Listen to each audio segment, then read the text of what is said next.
अच्छा, अगर आप मुझसे ये पूछते हैं कि क्या मैं रिकमेंड करता हूँ आप इस किस्म का प्रोजेक्ट करें, तो सिंपल आंसर इज़ नो।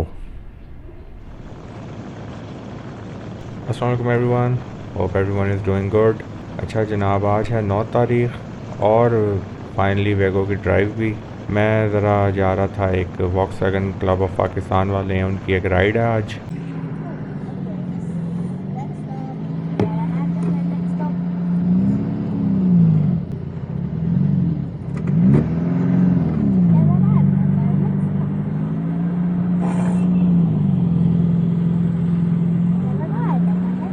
तो मैंने कहा मैं रास्ते में एक वीडियो भी छोटी सी बना लूँ और आपसे शेयर कर लूँ इस जो प्रोजेक्ट मैंने किया इंजन स्वैप का, वो उसके नेगेटिव पॉजिटिव मसले मसाइल जो थे सारे मैं आपके साथ डिस्कस कर लूँ।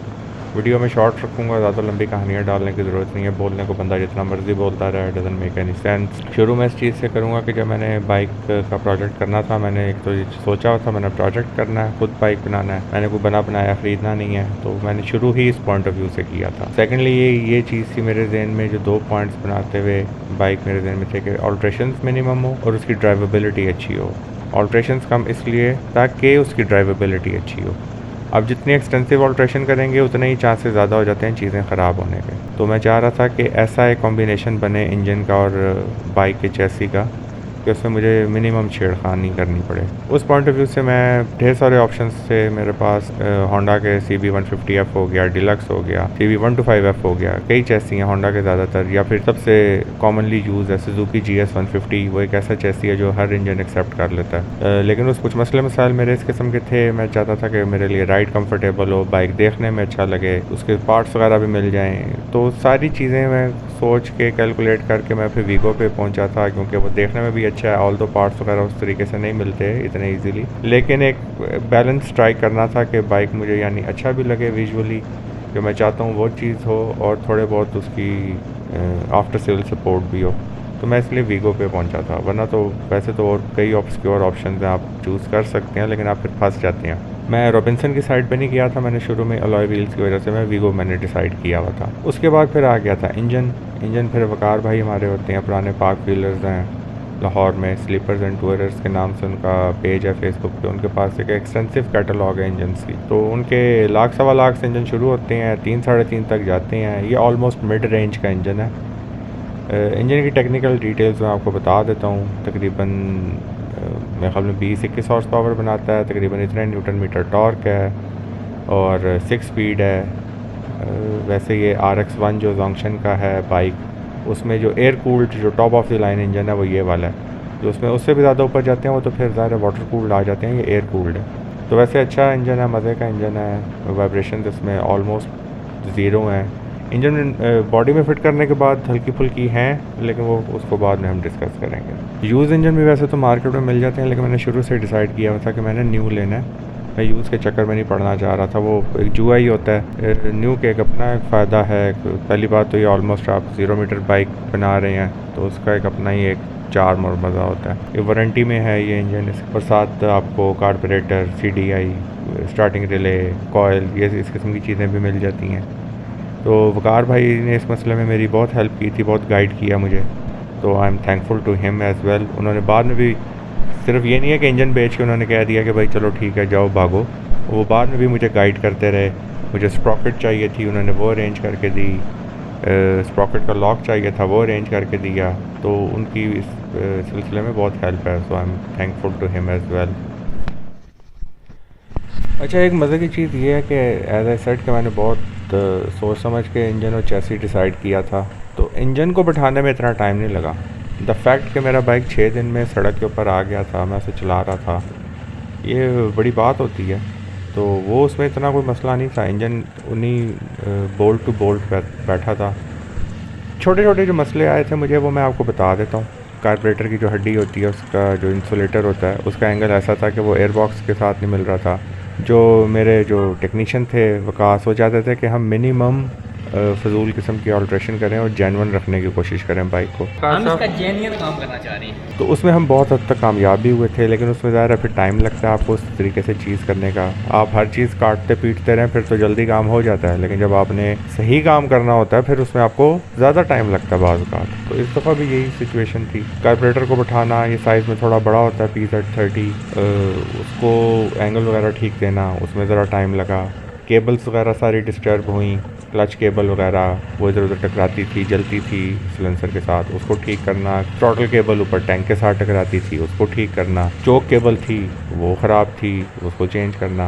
थोड़ी बहुत वायरिंग का इशू था, वायरिंग को हमने सॉर्ट आउट किया। वो ख़राब हुई हुई थी, इधर उधर काटा पीटी हुई हुई थी, पहले वाले ओनर ने कोई इतना ख्याल नहीं रखा हुआ था, उसको ठीक किया। टायर्स वगैरह इसके मैंने चेंज करने थे, वो I was lucky, I have some good friends. तो टायर मुझे 2021-22 का बड़ा अच्छा मिल गया, 130 साइज़ का, जेन्युइन इसमें 110 आता है। पिछला वाला किया था, फ्रंट वाला नहीं किया। और उसके बाद जो ज़्यादा टाइम मेरा एक चीज़ पर लगा था वो इसकी ड्राइव ट्रेन यानी ड्राइव चेन जो होती है उस पर लगा था। उसका एंगल सीधा करना, वो अंदर टकराती थी चैसी के साथ, उसको कोई तरीका कोई निकालना, टकराए ना। चेन टेंशनर लगाना, चेन नई थी, चेन हर कुछ अर्से बाद उसमें स्लैक आ जाता था, उसको एडजस्ट करना। उसमें जो है ना मेरा ठीक ठाक टाइम लगा था। पीछे स्पेसर बना के गरारी को रखना पड़ा। आपको आइडिया होगा जिनके पास जर्बी होता है, इसकी जो जेन्युइन गरारी है उसमें कर्व होता है, वो बाहर की तरफ निकली हुई होती है। गरारी मिली थी पिछली वाली, वो स्ट्रेट थी, उसमें फिर ऐसा स्पेसर रखना जो गरारी को फ्रंट पे लेके आए ताकि फ्रंट वाली जो स्प्रॉकेट है उसके साथ मैच कर जाए लाइन, वो था मसला। चाइना से फ्रंट वाली मुझे मंगवानी पड़ी थी, बड़ी सी ऑड सी गरारी है। जो अंदर वाले दांत हैं वो 11 हैं, यूजली 6 वाले होते हैं, वो तो ईज़िली मिल जाती है। जो 11 वाली है वो मिल नहीं रही थी, यहाँ से कोई 8-10 हज़ार रुपये की मिल रही थी। मैंने कहा कमाल हो गया भाई। फिर गरारी का लॉक ना मिले, तो ऐसी छोटी छोटी चीज़ें इतनी थी जो पायलअप हुई हुई थी, जिनको ठीक करना उसमें मुझे टाइम लगा। मुझे ये चीज़ अच्छी नहीं लगती मैं कहूँ जी बाइक तैयार हो गया और थम्स अप आखिर में वीडियो में बनाऊँ अपने टेक्नीशियन के साथ और कहूँ जी बाइक तैयार हो गया है, A1 सेटिंग फलाना फलाना, और चलाना शुरू कर दूँ। ऐसी मेरी तबीयत नहीं है। तकरीबन 350-400 किलोमीटर चल चुका है बाइक। मीटर आपको नज़र आ रहा होगा कि कोई नहीं है, मीटर ख़राब हो गया था, वो मैंने रिपेयर होने के लिए दिया हुआ है। जैसा मैंने कहा कि मैं उसको अपना बाइक को एज अ डेली रनर तैयार किया। मैं रोज़ाना इस पर आना जाना चाहता हूँ, जब मेरा दिल करे मैं इसको स्टार्ट करूँ, निकल जाऊँ विदाउट एनी टेंशन। उस पॉइंट ऑफ व्यू से मैंने इसके ऊपर ज़रा मेहनत की, छोटी छोटी चीज़ें मैं इसकी ठीक कर रहा था, और उसके लिए मैं अब इसकी वीडियो इस किस्म की बना रहा हूँ ताकि मैं आपको कुछ एक्चुअली बता तो सकूँ कि बाइक कैसा है, क्या नहीं इसमें अच्छा है, क्या बुरा है। कोई मैं इसमें ये नहीं करना चाहता कि मैं कहूँ कि सब अच्छा है, ऐसा कोई चक्कर नहीं है। हाँ ये है कि राइड में आपको बता देता हूँ बहुत रिस्पॉन्सिव है, दफ़ा मज़ा आ जाता है जब आप इसको थ्रॉटल देते हैं तो बाइक को। उस मसले में जो टॉर्क इसका फ़ील होता है, आपको ज़रा सी छोटी सी भी कहीं पे जगह मिले ट्रैफिक में, आपको लगता है यार इधर से निकलना चाहिए, थ्रॉटल दें वो आपको निकाल देगा, कोई आपको गियर डाउन वगैरह करने की ज़रूरत नहीं पड़ती। फ्यूल की एडजस्टमेंट मेरी इसकी ठीक नहीं हो रही थी, उसमें मुझे टाइम लगा था करने में, वो ज़रा लंबा प्रोसेस है। तो 200-250 किलोमीटर चलाना बाइक, प्लग खोल के देखना, चलाना बाइक, प्लग खोल के देखना, एडजस्ट करना फ्यूल, सारी चीज़ें कर करके उसमें मेरा टाइम लग गया था। आप देख रहे होंगे मैंने फ्रंट का इसका चेंज किया हुआ है रॉड, हैंडल बार, वो मैंने शुरू में डिसाइड कर लिया था। मुझे जो वो आगे झुक के चलाने वाला क्लिप ऑन टाइप होते हैं वो मुझे नहीं पसंद, वो मैंने चेंज करने थे। मैंने सिंपल फैट बार लगानी थी, इसमें मुझे टाइम लगा, 3-4 दिन लग गए थे। ब्रेक पाइप नहीं मुझे ठीक मिल रहा था जो मैं चाहता था जिस किस्म का। बेसिकली बाइक सड़क के ऊपर आ गया था, लेकिन उसको इस काबिल करना कि मैं उसको चलाता रहूँ, मैं उसको एंजॉय करूं, उसमें मुझे टाइम लगा। छोटी छोटी चीज़ें जो मेरे दिमाग में एक पिक्चर थी, मेंटल इमेज था कि मैंने बाइक ऐसा करना है, उस जगह पे पहुंचने में मुझे टाइम लगा। तो आप लोग अगर मुझसे वैसे एक्सपीरियंस के बारे में पूछें तो as I said 90 kilometre per hour, 100 kilometre per hour, 6000 RPM, 6500 RPM के ऊपर कर रहा होता हूँ। कोई बाइक स्ट्रेस में नहीं है। अभी जाहिर है रनिंग का पीरियड है, मैं बाइक को बहुत ज़्यादा स्ट्रेस दे भी नहीं रहा, आराम से चलाता हूँ इसको, रेड लाइन नहीं करता। वो जब एक दफ़ा हो जाएगी फुल रनिंग तो फिर थोड़ा इसको ज़रा सही तरीके से भगा के भी देख लेंगे। अभी मैं जा रहा हूँ ज़रा प्यार मोहब्बत से ही चलाऊँ, बाइक में मैं रखना चाहता हूँ, ये मैंने बना के बेचने के लिए नहीं लिया, कुछ अर्सा इसको चलाऊँगा, एंजॉय करूँगा, तो इसलिए मैं ज़रा एहतियात से इसकी रनिंग वगैरह भी कर रहा हूँ। तो ये कुछ मेरा इस किस्म का एक्सपीरियंस है। अगर आप मुझसे ये पूछेंगे कि क्या मैं बाइक की इस किस्म की कन्वर्जन आपको रेकमेंड करता हूँ या नहीं करता, तो सिंपल आंसर इज़ नो। हाँ, लेकिन अगर आपके पास रिसोर्सेज ऐसे हैं जिनको यूटिलाइज़ करके आप आप एक अच्छा प्रोजेक्ट बना सकते हैं जो आपको तंग ना करे और आप दूसरे महीने उसको बेचने के लिए ना लगा दें किसी वेबसाइट पे, तो फिर बिल्कुल करें, क्योंकि एक बड़ा एक फुलफिलिंग किस्म की एक इसकी फीलिंग होती है। आई वॉज़ लकी कि जो मेरे दोस्त हैं उनकी वर्कशॉप है और पूरी वर्कशॉप एक किस्म की मेरे डिस्पोजल पे थी। टूल्स हो गए, लिफ्ट्स हो गई, लड़के उनके हो गए, टेक्नीशियंस जो थे। So I am super lucky in this regard. अगर आपके ख़्याल में आपके पास इस किस्म की आप मैनेज कर सकते हैं, यू हैव सच फ्रेंड्स जो आपको अपनी वर्कशॉप इस तरीके से इतनी बड़ी वर्कशॉप आपको दे दें अपने मोटरसाइकिल पर छेड़खानियाँ करने के लिए, तो प्लीज़ गो अहेड। सेकेंडली, आपको ख़ुद भी कोई थोड़ी बहुत नो हाउ है या नहीं, टेक्निकल नो हाउ होना ज़रूरी है। मुझे थोड़ा बहुत आइडिया है बाइक्स का, इंजन्स का, और शौक ही इस किस्म का, तो इसलिए आपको थोड़ा बहुत पता चल जाता है कि क्या चीज़ ठीक हो रही है, क्या चीज़ गलत है। टेक्निकलिटीज़ में ना पढ़ के थोड़ा बहुत चीज़ को ठीक करना, वो आप में होनी चाहिए उसकी सेंस।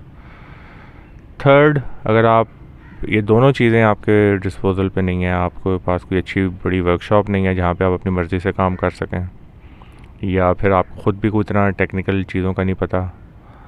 थर्ड फिर यह है कि आपका जो भी मैकेनिक है, आप कोई अच्छा मैकेनिक ढूंढें, रिलायबल हो, ट्रस्टवर्दी हो, जिसमें ये चीज़ें हों कि उसको टेक्निकलिटीज़ का भी पता हो, वो काम टरखाए ना। ये अगर आप कर सकते हैं, मैनेज कर सकते हैं, तो फिर तो मैं कहूँगा ज़रूर करें। लेकिन अगर आप ये नहीं कर सकते तो फिर ज़रा सोच लें, क्योंकि इतनी चीज़ें होने के बावजूद भी मेरे कई चीज़ों पे पैसे फ़जूल में ज़ाया हुए विदाउट एनी रीज़न। आपके अंदाज़े गलत हो जाते हैं, आप वो चीज़ मंगवा लेते हैं जो नहीं होनी चाहिए। चेन की बात ही कर लें, चेन मैंने DID की ख़रीद ली, लेकिन बाद में पता चला कि ये तो नहीं लगती, ये तो बहुत चौड़ी है। ऐसे आपके दोस्त या आपके रिसोर्सेज हों जो आपको गाइड कर सकें, कोई मसला हो आप उसमें से आपको निकाल सकें, ये बहुत मैटर करता है। तो अगर तो आप ये चीज़ें मैनेज कर सकते हैं फिर तो 100% गो अहेड। जो एक इसकी फुलफिलमेंट आपको होती है अपने बाइक की, अपनी मर्ज़ी के चलाए हुए, वो आई डाउट इट के वो जो कहते हैं ना, बेल्ट नॉट बॉट, बेसिकली वो वाली जो फीलिंग है ना, वो आपको इसी में आएगी। I will be honest. Am I happy with my bike? I am 100%। मैं क्या दोबारा एक और ऐसा प्रोडक्ट करूँगा? बिल्कुल करूँगा, क्योंकि इसका एक किस्म का नशा सा है।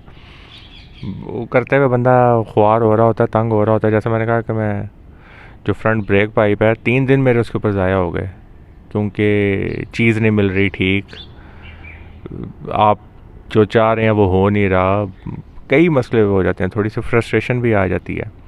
एंड द फैक्ट कि मैंने बाइक मेरा इतनी जल्दी कंप्लीट हो गया। आप वर्कशॉप्स पे जाएं जो डेडिकेटेड ये मॉडिफिकेशन या कस्टम काम करती हैं, अब लोगों के महीनों के हिसाब से बाइक्स खड़े हुए होते हैं। तो ये सारी चीज़ें हैं। मेरा बाइक तो यानी मैंने कहा था 6 दिन में वो सड़क के ऊपर आ गया था। बीच में 1-2 दिन हमने ब्रेक ली थी, वो वर्कशॉप की ब्रेक होती है, या मैं बिजी था, मैं नहीं गया काम करने। अदर देन दैट 6 दिनों में किसका ऐसे कस्टम बाइक बन के तैयार होके आ जाता है। तो ये सारी चीज़ें हैं। अगर आप ये सारी चीज़ें मैनेज कर सकते हैं तो गो अहेड, अगर नहीं तो फिर आप देख लें, या तो आपके पास फिर पैसा इतना हो गया आप उसको बहाते जाएँ इस चीज़ पे। फिर आप एक पॉइंट आता है जब आप ये कहते हैं यार मैं इस चीज़ पे इतना पैसा लगा रहा हूँ, मैं इसकी जगह एक बिल्ट ऑलरेडी बनी बनाई कोई चीज़ ख़रीद लेता, ब्रांडेड कोई बाइक ख़रीद लेता, वो आपको सस्ता पड़ जाता है। तो ये चीज़ है। आई होप कि आप लोगों को सीरीज़ अच्छी लगी होगी। जो आप लोगों के ज़्यादातर क्वेश्चन थे वो मैंने आंसर करने की कोशिश की है। हो सकता है बीच में कुछ चीज़ें रह गई हों अभी भी। तो until next time, take care of yourself. Allah Hafiz.